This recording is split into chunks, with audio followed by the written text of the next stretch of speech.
let's start with cellular immunity, or the immunity that's provided by the T lymphocytes. In order to understand how the T lymphocytes work, it's important to understand a little bit about how T lymphocytes develop. T lymphocytes are white blood cells. They originate from the bone marrow like the rest of our white blood cells do. But very early on in development, before a baby is even born, some of the cells migrate from the bone marrow to the thymus. In the thymus, they start dividing like crazy to make a whole lot of T cells. Each of these T cells in the thymus makes its own unique, randomly determined receptor. It's sort of like if I gave everybody a pile of Lego bricks and asked you to build a tower. Everybody's going to build a slightly different tower. The T cells work the same way. They're given a set of genes that can be mixed up and they're told, build a receptor.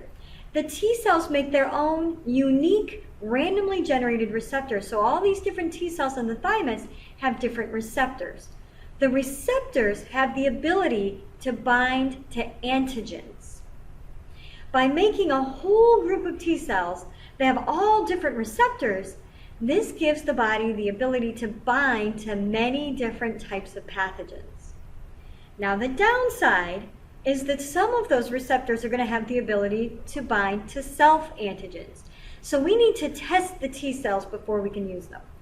The T cells all have to go through a two-part test. The first test is to see if the T cell has the ability to recognize MHC proteins. If a T cell can't recognize MHC proteins, it can't do its job and it's useless. The T cells in the thymus that can't respond to MHC proteins are destroyed. If a T cell has the ability to respond to MHC proteins, then it goes on to a second level of testing, where it's exposed to a number of different antigens from the body. Now, we don't want T cells that are going to fight our own antigens. So any T cell that responds to self-antigens is also destroyed. So this is high-stakes testing because T cells that don't pass the test are destroyed. Any of the T cells that pass both tests can then divide to make more copies of themselves. So that'll give us a whole group of T cells with that specific type of receptor. These can then migrate out of the thymus into the rest of the body. They can be found in the lymphatic tissues and in the lymphatic organs like lymph nodes and the tonsils and the spleen. At this point, the T cells are considered immunocompetent, which means they're ready to respond, but they're naive. They're not activated yet.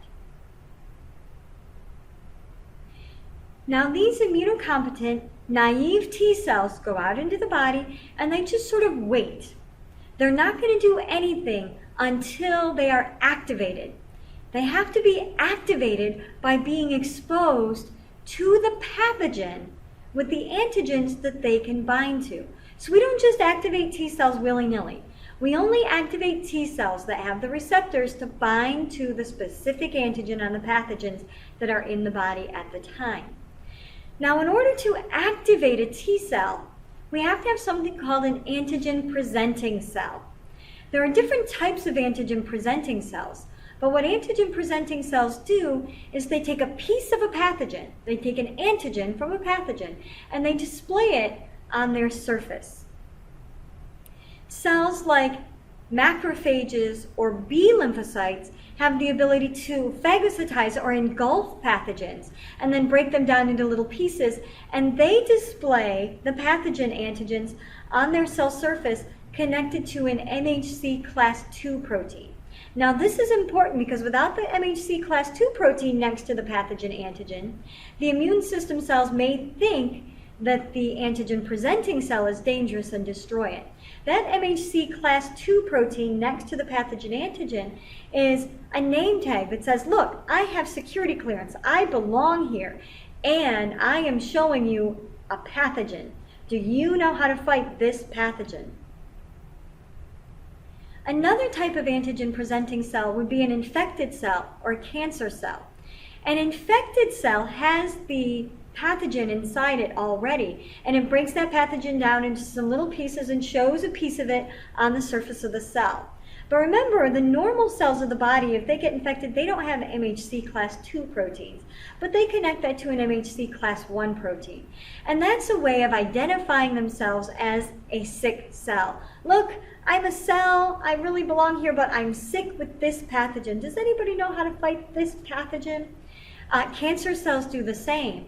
When a normal cell is transformed into a cancerous cell, some of its cell identity markers change. So it'll show a different antigen on the surface along with its MHC class 1 protein.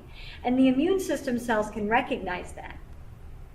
So in order to become activated, a T cell has to encounter an antigen-presenting cell that's displaying an antigen that its receptor can bind to.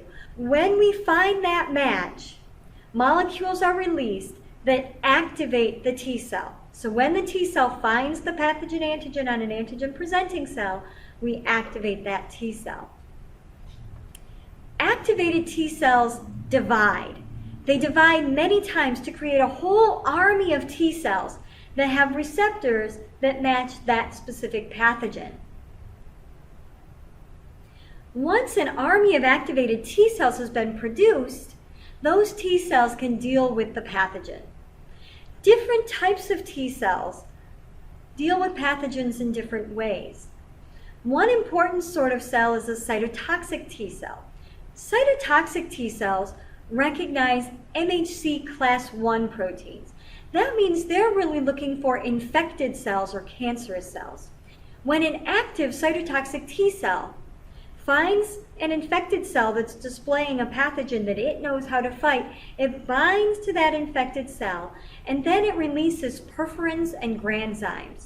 We've seen perforins and granzymes before.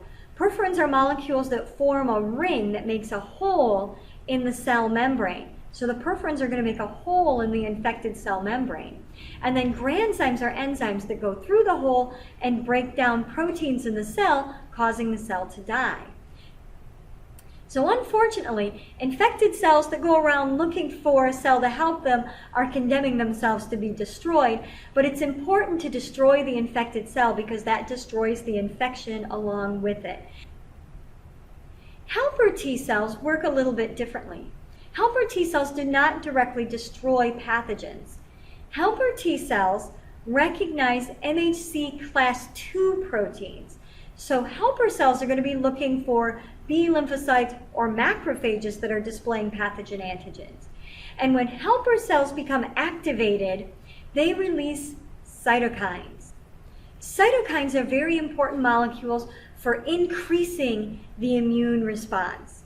Cytokines help to activate cytotoxic T cells, they help to activate B cells, and they help to activate cells involved in non-specific defense mechanisms like inflammation. So we get a lot more immune response when the helper T cells are releasing their cytokines. A third type of T cells are the memory T cells. Whenever we have an immune response where we activate a lot of cytotoxic T cells or helper T cells, some of those helper T cells or cytotoxic T cells become memory cells.